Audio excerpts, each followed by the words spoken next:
Hello good morning everyone, welcome back to our channel. हमारे channel का नाम है फाइंड योरसेल्फ। कैसे हैं आप लोग? आप सभी को जय श्री कृष्ण। सुबह सुबह उठ के जब फ्रेश हो ली हूँ आज, और आज मेरी नींद जल्दी खुल गई थी। मैं मोस्टली 6 o'clock तक उठती हूँ, पर बाहर का मौसम इतना ज़्यादा गर्मी वाला हो रखा है और आजकल ना दिन भी जल्दी हो जाते हैं। गर्मी का टाइम चालू हो गया है तो दिन बहुत जल्दी होते हैं और सूर्य देवता ऐसे चमक पड़ते हैं बिल्कुल सुबह सुबह। तो आज 5 बजे नींद खुल गई थी। 5 बजे उठते ही मैं बाथरूम वगैरह सब फ्रेश हो ली और उसके बाद मैं नीचे आई हूँ। और नीचे आके सबसे पहला मेरा काम होता है कि मैं पर्दे ओपन करूँ। पर्दे जैसे ही खोलती हूँ तो दिन का शुरुआत हो जाती है मेरे घर में, और सूर्य देवता की किरणें, रोशनी सब आती है तो भगवान के दर्शन करती हूँ। और जब पर्दे खुल जाते हैं ना तो घर में ऐसी पॉजिटिविटी लगती है कि सारा काम करने का मन करता है। और ट्रस्ट मी, जब आप सुबह सुबह उठते हो, सारे जने घर में सो रहे होते हैं ना, तो ऐसी मी टाइम वाली फीलिंग लगती है कि कोई डिस्टर्बेंस नहीं है, कोई ऑर्डर नहीं है, कोई डिमांड नहीं है, कुछ बिखरना नहीं होगा घर के अंदर। पूरा साफ़ सुथरा घर दिखता है, बहुत ही अच्छा लगता है। फिर सबसे पहले मैं उठते ही अपने पर्दे ओपन करके भगवान के दर्शन करके मैं बैठती हूँ थोड़ी सी देर, और उस मी टाइम में मैं गर्म पानी पीती हूँ। गर्म पानी के अंदर नींबू, थोड़ा सा रस डाल दिया, थोड़ा सा शहद डाल लिया। अगर वो नहीं है तो आप कोरा गर्म पानी भी पी सकते हैं। ठंडा पानी मैं थोड़ा सा अवॉइड ही करने लग गई हूँ। गर्म पानी की शुरुआत जब करी थी तो बिल्कुल अच्छा नहीं लगता था, ऐसा लगता था ठंडा पानी अपनी जगह पे है। और दिन भर में तो वैसे भी ठंडा पानी पीते ही हैं, पर सुबह उठ के ना आजकल ऐसा हो गया है कि अगर ठंडा पानी पीते हैं ना तो अंदर ना एकदम कांच सी फीलिंग आती है, ऐसा लगता है कुछ कट रहा है। क्योंकि घर में इतने तेज़ एसी चलते हैं तो एसी में ना यूँ ही बॉडी आपकी ठंडी हो जाती है, नॉर्मल टेम्परेचर हो जाती है। और गर्म पानी, वार्म वाटर पीने से ना काफ़ी अच्छा लगता है, और वो डाइजेस्टिव सिस्टम के लिए भी अच्छा होता है, आपकी इम्यून सिस्टम के लिए अच्छा होता है। और जो लोग एक्सरसाइज और फैट रिड्यूस करने में लगे हुए हैं, कोलेस्ट्रॉल से प्रॉब्लम होता है, सब चीज़ों के लिए वार्म वाटर पीना बहुत ज़रूरी है। तो बस मैं भी पीती हूँ। बाहर का मौसम सुपर डुपर हॉट हो रखा है, और पानी पीने के बाद मैं थोड़ा सा डेक पे आती हूँ। बाहर का नेचर, चिड़िया की चहचहाट और ग्रीनरी वगैरह सब देखने के लिए मुझे बहुत अच्छा लगता है। और यू नो व्हाट, ऐसा फील होता है कि nature is so beautiful, blue sky, greenery everywhere, everybody is sleeping. बहुत अच्छा लगता है काम माइंड से। फिर मन होता है कि अंदर जाके थोड़ी सी स्ट्रेचिंग कर ले, क्योंकि सुबह जल्दी उठ गई थी तो थोड़ी सी स्ट्रेचिंग करते हैं ना बॉडी के अंदर तो बहुत अच्छा लगता है, आपके माइंड के लिए भी, आपकी बॉडी के लिए भी। शोल्डर्स बहुत दर्द करते हैं, जॉइंट्स बहुत दर्द करते हैं, क्योंकि अपर बॉडी सबसे ज़्यादा वर्क होता है और लोअर बॉडी में मैं खड़ी रहती हूँ। तो लोअर बॉडी और अपर बॉडी करना बहुत ज़रूरी है। और यू नो व्हाट, जैसे जैसे फैट बढ़ता है, उम्र बढ़ती है ना, तो आपके पीछे के हम्स निकलने शुरू हो जाते हैं। हम्स यानी खुप्पड़ बहुत सारे लोगों को निकलने शुरू हो जाते हैं। तो उसके लिए मैं सबसे इम्पॉर्टेंट ये काम करती हूँ कि अपने शोल्डर स्ट्रेच करती हूँ, अपने आर्म्स वगैरह रख के, और ये मेरी थाइस के लिए करती हूँ, थाइस और पीछे काफ मसल्स के लिए। इससे इतनी स्ट्रेचिंग आती है, इतना अच्छा लगता है। और जिन लोगों को नींद का प्रॉब्लम होता है ना, उन लोगों के लिए सबसे बेस्ट थेरेपी होती है एक्सरसाइज करना। जितना आप दिन भर में अपने आप को स्ट्रेसफुल करेंगे, अपनी बॉडी की स्ट्रेचिंग करेंगे, उतनी अच्छी नींद आपको रात को आएगी और जल्दी आएगी। तो नींद का तो कुछ प्रॉब्लम नहीं है, पर हाँ, मुझे बॉडी स्ट्रेचिंग करना बहुत अच्छा लगता है, ये बहुत ज़रूरी है। जॉइंट पेन्स में भी बहुत दर्द होता है, और जो प्रेग्नेंट लेडीज़ होती हैं आफ्टर डिलीवरी, जिन लोगों को ये लोअर बॉडी में दर्द होता है ना, बच्चे उठाना और 9 मंथ्स तक कैरी करना, ये सब बहुत ज़रूरी है आपकी लोअर बॉडी के लिए। मैं मोस्टली ये योगा और मेडिटेशन ना 2007 से कर रही हूँ, और जब मैंने शुरुआत में ये चालू करा था तब मेरी बॉडी बिल्कुल काम नहीं कर पाती थी। ऐसा लगता था हर जगह पे दर्द हो रहा है, क्योंकि डेफ़िनेटली अगर आप कोई नई चीज़ शुरुआत करते हैं ना अपनी बॉडी के साथ, तो आपको दर्द होना शुरू हो जाता है। तो मैं पहले तो हफ्ते में 1 दिन करती थी तो मेरी बॉडी अगले 7-8 दिन तक दर्द करती थी। फिर धीरे धीरे करके मैंने 2-3 दिन शुरू करा, फिर हफ्ते में 7 दिन शुरू करा, फिर हर दिन करने लग गई। और अब 2007 से लेकर अभी तक तो बॉडी ऐसी हो चुकी है कि अब यूज़ टू हो गई है। मतलब ऐसा लगता है कि अगर स्ट्रेचिंग करते हैं, बॉडी को ज़्यादा स्ट्रेच करते हैं, बॉडी को जितना ज़्यादा थोड़ा सा स्ट्रेसफुल करते हैं, उतना अच्छा रहता है आपके लिए, दिमाग के लिए। रात को नींद भी बहुत अच्छे से आती है। इनफैक्ट मैं जल्दी सो जाती हूँ, सुबह जल्दी उठती हूँ तो सुबह रात को जल्दी सो जाती हूँ। मतलब 9 बजे तक तो मुझे नींद ही आने लग जाती है। तो सुबह अगर 6 से 9 की जो ड्यूटी रहती है ना, वो मशीन की तरह घूमती है। चाहे एज अ वाइफ हो, एज अ वुमेन हो, एज अ मॉमी हो, और व्हाट, आपकी बॉडी इस तरीके से दर्द करनी शुरू कर जाती है। और अगर बॉडी दर्द करती है ना तो माइंड बिल्कुल काम नहीं करता। आप ट्रस्ट में, आप कितना ही कर लोगे ना, अगर आपकी बॉडी ही साथ नहीं दे रही है तो आपका माइंड काम ही नहीं करेगा। लेकिन अगर माइंड काम कर रहा है ना तो आपको झक मार के बॉडी को उठाना ही पड़ेगा। ये दोनों का ऐसा ही बैलेंस चलता है, माइंड एंड बॉडी का ऐसा ही बैलेंस चलता है। तो दोनों को काम में रखना, काम रखना और दोनों को से काम करने के लिए आपको दोनों को एकदम बैलेंस करके चलना पड़ेगा। तो उसके लिए मेडिटेशन बहुत ज़रूरी है। मुझे मेडिटेशन बहुत अच्छा लगता है। मैं तो कितनी बार कोशिश करती हूँ कि जो लोग मिले उन सभी को मैं मेडिटेशन के बारे में बोलूँ। तो मेडिटेशन ऐसी चीज़ है कि मैं आप लोगों को भी बोलूँगी, जो भी मेरा ये वीडियो देख रहे हैं, अगर आप लोगों को ये वीडियो अच्छा लगे तो लाइक करिएगा और सब्सक्राइब करके हमारे चैनल का हिस्सा ज़रूर बनिएगा। क्योंकि मैं छोटी छोटी चीज़ों में अपनी खुशियाँ ढूंढना पसंद करती हूँ और आप लोगों के साथ शेयर करती हूँ। It's just a normal life. आप लोगों के साथ बात करके मुझे बहुत अच्छा लगता है। लोगों, अगर मेरी वीडियो से कोई इंस्पायर होता है, मोटिवेट होता है करने के लिए, या अपनी खुशियाँ ढूंढता है, हैप्पीनेस ढूंढता है, ये कितनी अच्छी चीज़ है। आप लोगों की हैप्पीनेस मेरी हैप्पीनेस, मेरी हैप्पीनेस आप लोगों की हैप्पीनेस, बस इसी तरीके से गिव एंड टेक वगैरह सब चलता है और मैं आप लोगों के साथ शेयर कर रही हूँ। आप लोगों को जो भी पसंद हो वो आप करिए, वेट मत करिए कोई भी चीज़ के लिए। प्लांटिंग पसंद है, बहुत सारे लोग प्लांटिंग करते हैं, गार्डनिंग करते हैं, शॉपिंग करते हैं, जॉब पे जाना पसंद करते हैं, लोगों से बात करना पसंद करते हैं, डांस करना पसंद करते हैं, सिंगिंग, कुकिंग, होम ऑर्गेनाइजिंग। और अभी तो मुझे बहुत सारी चीज़ें ऐसा लगता है, जब लोगों से मिलती जा रही हूँ और नए लोगों से मिलती जा रही हूँ और लोगों से जब मैं उनकी बातें सुन रही हूँ, तो मुझे ऐसा लग रहा है कि कहीं ना कहीं हम सभी एक दूसरे को इतना इंस्पायर करते हैं, इतना मोटिवेट करते हैं को हर बार नई चीज़ें सीखने को मिलती है। हर बार ऐसा लगता है कि अभी कुछ नया सीखा, कुछ नया देखा। तो बस यही सब चल रहा था।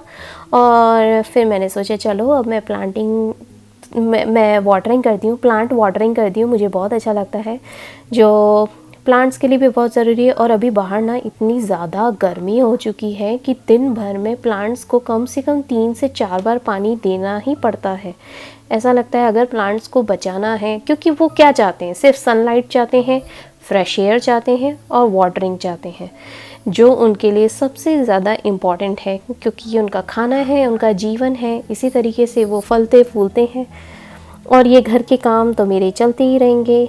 आप लोग मुझे बताइएगा कि आप लोग ये सारी चीज़ें मैनेज कर पाते हैं कि आप लोगों के दिन भर में भी ये सारी चीज़ें रहती हैं, घर ऑर्गेनाइजिंग, डीक्लटरिंग और प्लांटिंग, कुकिंग, बाथरूम क्लीनिंग। और ये सब तो पता है बॉडी वर्क्स हैं, ये सारे फिजिकल वर्क्स हैं जो दिखाई दे रहे हैं। इतनी सारी चीज़ें तो दिमाग के अंदर चल रही होती हैं कि ग्रॉसरी, अभी जैसे मैं आपको बेडरूम में दिखाई दे रही हूँ, लेकिन मेरे दिमाग में ग्रॉसरी लिस्ट चल रही होगी कि मुझे अभी ये लाना है, उस अलमारी में ये ख़त्म हो गया, ये मसाले कम पड़ रहे हैं, इसका फिलअप करना है, मेरे स्टोर रूम में क्या पड़ा हुआ है, मुझे क्या चीज़ लानी है, अगले हफ्ते कौन से तीज त्यौहार हैं। ये सारी चीज़ें दिमाग में चल रही होती हैं। मुझे आप लोग बताइएगा कि आप लोग भी इस चीज़ से रिलेट कर पाते हैं कि हम कितनी बार फिज़िकल अपन कहीं और होते हैं, लेकिन हमारा माइंड इतनी सारी मल्टीटास्किंग चल रही होती है दिमाग के अंदर कि ये स्केड्यूल इधर है, वो स्केड्यूल वहाँ है, उधर जाना है, वो क्लासेस ज्वाइन करनी है, समर एक्टिविटीज़ करनी है, समर स्केड्यूल हो गए हैं, समर ऐसे ही निकल रहे हैं, और बॉडी आपकी ये कह रही है, फिर आपकी मेडिकेशंस, फिर डॉक्टर अपॉइंटमेंट, ये सारी चीज़ें दिमाग में चलती रहती हैं। मुझे लगता है कि as a person, as a human being, कुछ चीज़ें ख़त्म ही नहीं होती हैं। और लाइफ में ना रिस्पॉन्सिबिलिटीज़, ड्यूटीज़, ये सारी चीज़ें, प्रायोरिटीज़, ये सब चेंज होती जाती हैं, बढ़ती ही जाती हैं, कभी डिक्रीज़ मैंने देखा नहीं। मैंने कितने ही लोगों से बात करी है, मैंने कभी ये नहीं सुना कि उनकी लाइफ में स्ट्रेस नहीं है, उनकी रिस्पॉन्सिबिलिटीज़ कम हो गई या ड्यूटीज़ उनकी ख़त्म हो गई। मैं हमेशा देखती हूँ, सुनती हूँ कि लोगों की बढ़ती ही जाती हैं, इंक्रीज़ होती जाती हैं डे बाय डे। तो बस मैंने वही सोचा कि ऊपर का काम हो गया है, मेरी रिस्पॉन्सिबिलिटी अभी भी कम नहीं हुई है, ख़त्म नहीं हुई है। मैंने नीचे का लंच बना लिया था और आज मैं और बच्चे हैं तो हमने पनीर की सब्ज़ी, मेरे पास एक रात पहले की लेफ़्ट ओवर थी थोड़ी सी, तो मैंने पनीर की सब्ज़ी, चीज़ और थोड़ा सा केचप और बारबेक्यू सॉस डाल के, जो भी बच्चों को चाहिए, तो मैं उसका रैप बना लेती हूँ। और रैप बनाने के बाद ना मेरे पास थोड़ा सा स्पेयर टाइम था जिसमें मैं बच्चों के साथ बैठ जाती हूँ, तो मैं भी इंजॉय करती हूँ उनके साथ लंच डिनर। और यही टाइम मिलता है जब मैं थोड़ी सी देर अपनी बॉडी को भी रेस्ट करवाती हूँ, नहीं तो पूरे टाइम खड़े रह के ना आजकल पाँव में भी दर्द होने लग गया है। कितनी ही एक्सरसाइज कर लो, कितना ही सब कुछ कर लो, लेकिन अगर 5-10 मिनट की एक्सरसाइज हो और दिन भर में 24 घंटे अगर आपके 8-10 घंटे अगर खड़े ही रहने के हों, तो एक्सरसाइज वर्सेस खड़े रहने वाला काम, तो ऐसा लगता है कि बॉडी थकी गई है, नीचे के पाँव दर्द करने ही लग गए हैं। तो आज खाने में बन रहा है सरसों का साग। तो सरसों के साग के लिए मैं क्या करती हूँ, बहुत ही सिंपल रेसिपी निकाली है। जब से मुझे पता पड़ा है ना कि ज़्यादा मसाले डालने से आप नेचुरल जो खाने का स्वाद है वो किल हो जाता है, या सब्जियों का जो स्वाद होता है नेचुरल वो किल हो जाता है, तब से मैं कम मसाले डालती हूँ और बेसिक मसाले ही यूज़ करती हूँ। तो आज क्या कर रही हूँ, 2 सरसों के साग की गड्डी ली है, 2 बड़े टमाटर लिए हैं, 1 बड़ा प्याज लिया है, जिंजर गार्लिक का पेस्ट लिया है, बेसिक मसाले लिए हैं, लाल मिर्च, हल्दी, नमक, धनिया पाउडर और थोड़ा सा अमचूर पाउडर मैंने मिक्स करके इसे चढ़ा दिया है। और ट्रस्ट मी, ये जो इंस्टेंट पॉट है ना, ये लाइफ सेवर है।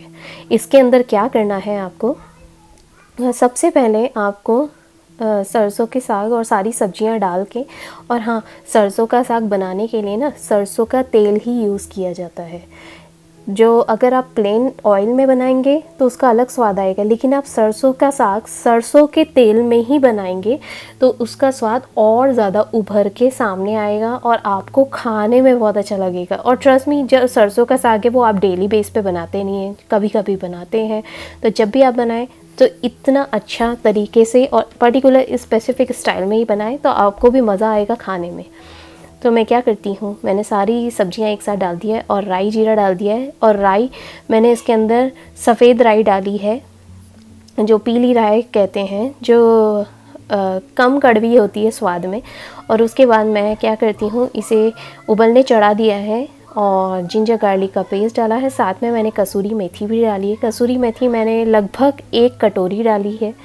तो सबको मिक्स करने के बाद ना इस तरीके से आप उसको हल्के हाथ से हिलाएं, ज़्यादा ना हिलाएं, क्योंकि ज़्यादा हिलाएंगे तो डेफ़िनेटली वो कचड़ गचड़ हो जाएगा पूरा एक दूसरे में ऐसा। और देखिए, जब आप इसको इस तरीके से गर्म करने चढ़ाएंगे ना तो इसका खुद का अपना एक पानी छूटता है, एक्स्ट्रा पानी मत ऐड करिएगा।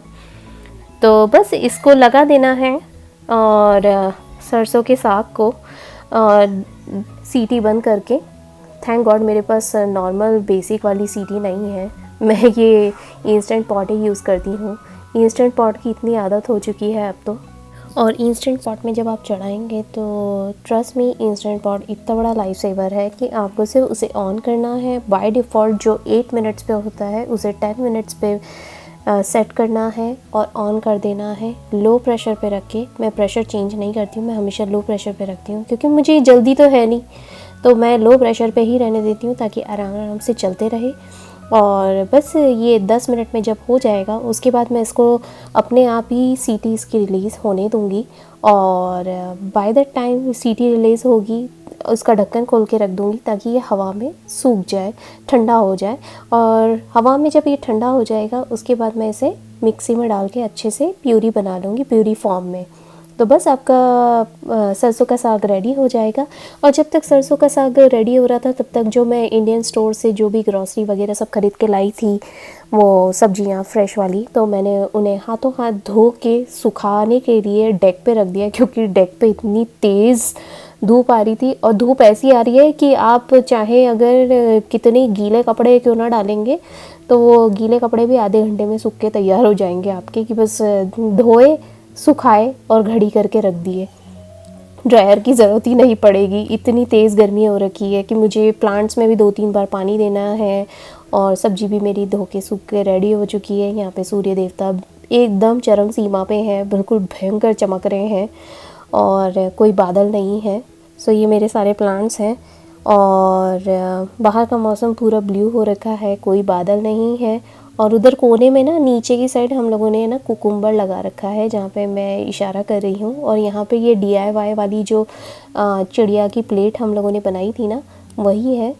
तो और साथ में मैंने जो ये सोने चांदी की वर्क मंगाई थी ना, तो उसके लिए मैंने एक हलवा बना लिया भगवान को चढ़ाने के लिए। क्योंकि ये सारी चीज़ें ना जो भी अब नई नई ख़रीदती जा रही हूँ, जो भी मैं कर रही हूँ, ये सब भगवान ने, ईश्वर ने दिया है, तो सबसे पहला भोग उन्हीं को लगाना बनता है। तो मैंने बस सूजी का हलवा बनाया और सोने चांदी की वर्क डाल के भगवान को चढ़ाया। मन की खुशी होती है, मन में बहुत अच्छा लगता है। कुछ भी नया काम करने जाओ ना, भगवान को प्रणाम करके, तो बहुत अच्छा लगता है। कुछ भी नई चीज़ लो, सबसे पहले भगवान को दो, उसमें बना के ना बहुत मन खुश होता है। और यहाँ पे मेरा सरसों का साग भी रेडी हो चुका है। बस सरसों की साग को अब मैं थोड़ा ठंडा होने के लिए रख दूँगी। फ़ैन चला दूँगी। फ़ैन चलाने से ना जल्दी ठंडा भी हो जाएगा, और इसका जो एक्स्ट्रा पानी है जो वो भी भाप के थ्रू उड़ जाएगा। मैं कुछ एक्स्ट्रा पानी नहीं मिक्स करने वाली हूँ। बस, और साथ में ना ये जब तक ठंडा होगा तब तक मैं रोटियां बना लूँगी। रोटी बनाती हूँ, नान पड़ी है मेरे पास, देखती हूँ क्या बना सकती हूँ। और पूड़ी तो डेफ़िनेटली बनाएंगे नहीं, क्योंकि सरसों का साग और पूड़ी का तो कोई कॉम्बिनेशन ही नहीं है। या तो रोटी के साथ खा लो, पराठे के साथ खा लो, या नान के साथ खा लो। तो जो भी हस्बैंड और बच्चे प्रेफर करेंगे वही मैं बना लूँगी। काफ़ी दिनों से मैंने पराठे तो बनाए ही नहीं है, और पूड़ी तो खैर हम लोग अवॉइड ही करते हैं पूड़ी, क्योंकि वो एक्सट्रीम तली भी हो जाती है और इतना सारा तेल चला जाता है। तो देखती हूँ मैं इसके साथ या तो रोटी या पराठा जो भी बनाना चाहूँ तो वो बना लेती हूँ। नान तो बहुत दिनों से हम लोग बाहर का ही खा रहे थे, तो नान तो बहुत ज़्यादा हो गई थी।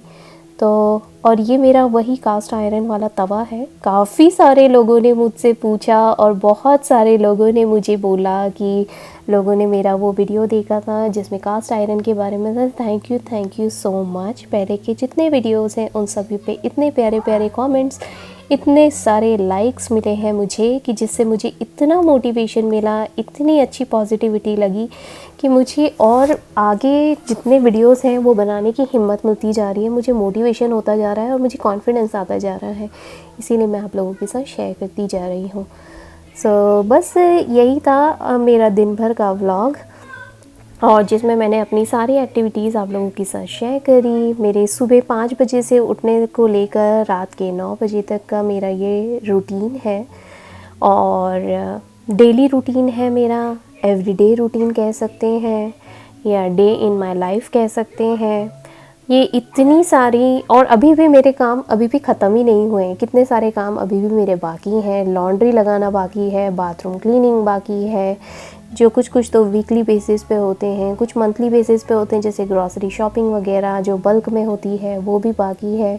बस आप लोगों से बात करते करते काफ़ी सारा टाइम निकल गया। मेरे पराठे उतर गए हैं, और बर्तन मैंने धोने रख दिए थे। कास्ट आयरन का तवा है जो मैंने अभी सिंक में रखा है। जब सिंक में वो थोड़ा सा ठंडा हो जाएगा, उसके बाद में से नॉर्मल वार्म वाटर से धो के हाथों हाथ सुखाने के लिए ना गैस पे उल्टा करके रख दूँगी, ताकि वो जैसे ही सूखेगा उसके बाद मैं उसके ऊपर ऑलिव ऑयल की एक लेयर लगा के उसे वापस से गैस के ऊपर या ओवन के अंदर ना 10 मिनट के लिए रख दूँगी, ताकि वो वार्म अप हो जाए। और उससे ना तो वो रस्ट होगा और ना उसकी पॉलिश जाएगी, और वो उसका जो चिकनापन और उसकी जो ग्रेस रहती है ना, जो एक उसका चमकीलापन रहता है ना, वो कास्ट आयरन का, वो जल्दी ख़राब नहीं होता। तो उसके लिए बहुत ज़रूरी है कि कास्ट आयरन के आप जो भी बर्तन ख़रीदें उससे पहले उसकी अच्छे से इंस्ट्रक्शंस पढ़ लें कि how to take care of it and how to give a long life for the cast iron cookwares. ये अगर आप पढ़ लेंगे ना तो आपको ही इजी रहेगा नेक्स्ट टाइम अगर आप कुछ बाय करना चाहते हैं। और इतने सारे लोगों ने देख के मुझे वो कास्ट आयरन का तवा ख़रीदा है। थैंक यू सो मच उन सभी के लिए जिन लोगों ने मुझे कॉम्प्लीमेंट करा था। मुझे बहुत अच्छा लगा। और आई होप आप लोगों को ये वीडियो पसंद आया होगा, और अगर पसंद आए तो डेफ़िनेटली लाइक करिएगा, हमारे ये छोटी सी फैमिली का हिस्सा ज़रूर बनिएगा, और मेरे चैनल को सब्सक्राइब करिएगा, क्योंकि मैं नेक्स्ट टाइम भी आप लोगों को अपने दूसरे वीडियोज़ में देखना चाहती हूँ, और मैं हमेशा आप लोगों के साथ बने रहना चाहती हूँ। प्लीज़ मेरे साथ ये कनेक्शन बना के रखिएगा, मुझे बहुत अच्छा लगता है। और मैं आप लोगों के साथ आने वाले टाइम में कुछ हमारे ट्रिप्स वगैरह हैं वो भी आप लोगों के साथ शेयर करती जाऊंगी। कुछ ट्रिप्स हैं, कुछ एक्टिविटीज़ हैं, जो भी हैं वो आप लोगों के साथ शेयर करती जाऊंगी।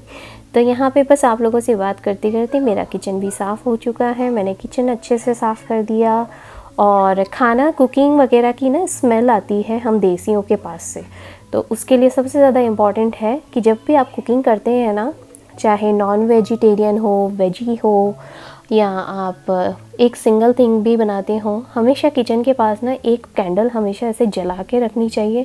कैंडल जलाने से क्या होता है, जो एक्स्ट्रा स्मेल, एक्स्ट्रा जो वहाँ पे कुछ फ्यूम्स वगैरह होते हैं ना, वो सब कवर हो जाते हैं। और कैंडल जलाने से क्या होता है ना कि जहाँ पे आप अग्नि देवता होते हैं ना, वहाँ पे अगर आप कैंडल जलाएंगे ना तो अग्नि देवता को बहुत अच्छा लगता है।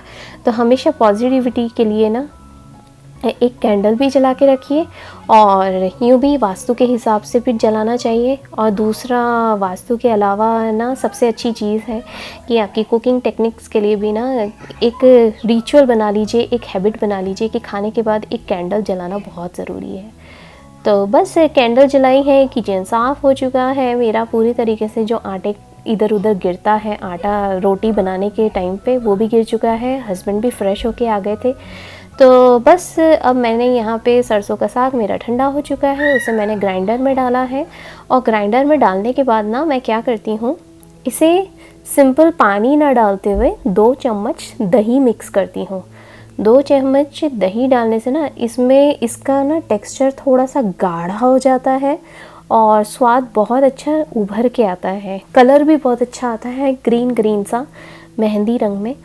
तो ज़्यादा ग्रीन हो जाएगा तो इसका मतलब आपका सरसों का साग हुआ नहीं है, सरसों अभी पूरी तरीके से गले नहीं है। तो उसके लिए सबसे ज़्यादा इम्पॉर्टेंट है कि आप उसके अंदर ना ये 2 चम्मच दही डालें। इससे क्या होगा, जो डार्क ग्रीन वाला जो टेक्सचर होता है ना, जो कलर होता है, उसकी बजाय आपका सरसों थोड़ा मेहंदी रंग में निकल के आएगा, लाइट ग्रीन टाइप का हो जाएगा। तो वो बहुत अच्छा रहेगा, और खाने में भी अच्छा लगेगा, और टेस्ट भी बहुत अच्छा निखर के आता है। दही डालने से ये फ़ायदा होता है। तो बस मैंने यहाँ पे सरसों का साग अच्छे से पीस लिया है, और हाथों हाथ मैं बर्तन लगा दूँगी डिश वॉशर के अंदर। सो इस तरीके से मेरा कम से कम सुबह का लंच हो गया, घर क्लीन हो गया, सब्जियां भी मेरी पूरी तरीके से धुल के रेडी हो चुकी हैं, और किचन साफ़ हो चुका है। सो बस अब सबको मैं खाना दूंगी और डिश वॉशर लगा दूंगी। तो इस तरीके से आज दिन भर लगा, पर जब इस तरह के काम घर के कर लेते ना, और काफ़ी सारे काम हो जाते हैं ना, प्रोडक्टिव काम हो जाते हैं, तो लगता है कि you know what, this was all worth it. So organising हो गया, क्लीनिंग हो गया, किचन क्लीनिंग हो गया, डीक्लटरिंग हो गया, प्लांटिंग में वाटर हो गया, कुकिंग हो गया, मेरा फ्रिज भी थोड़ा सा क्लीन हो गया था, क्योंकि सब्जियां मैं बराबर से धो धा के रख देती हूँ। तो यहाँ पे मेरा सरसों का साग भी रेडी हो चुका है। सो बस अब हस्बैंड को भी खिलाया, तो हस्बैंड को भी बहुत अच्छा लगा खाने में। और जब हस्बैंड, ट्रस्ट मी, जब वो आपको ग्रीन सिग्नल दे देते हैं ना, तो आपका खाना बनाने की मेहनत सफल हुई ऐसी फीलिंग आती है। अमरूद काट दिए हैं, बैंगन धो दिए हैं, और अदरक धो दिए हैं, सबको डब्बे में भर भर के रख दूँगी। भिंडी धुल गई है मेरी, और कड़ी पत्ता भी धुल गया है, सूख गया है। और बस अब मैं सबको खाना खिलाने के बाद अब मेरा टर्न है, ताकि मैं भी अब शांति से बैठ के खाना खाऊं। ऑलराइट ही, मिलती हूँ आप लोगों से नेक्स्ट व्लॉग में।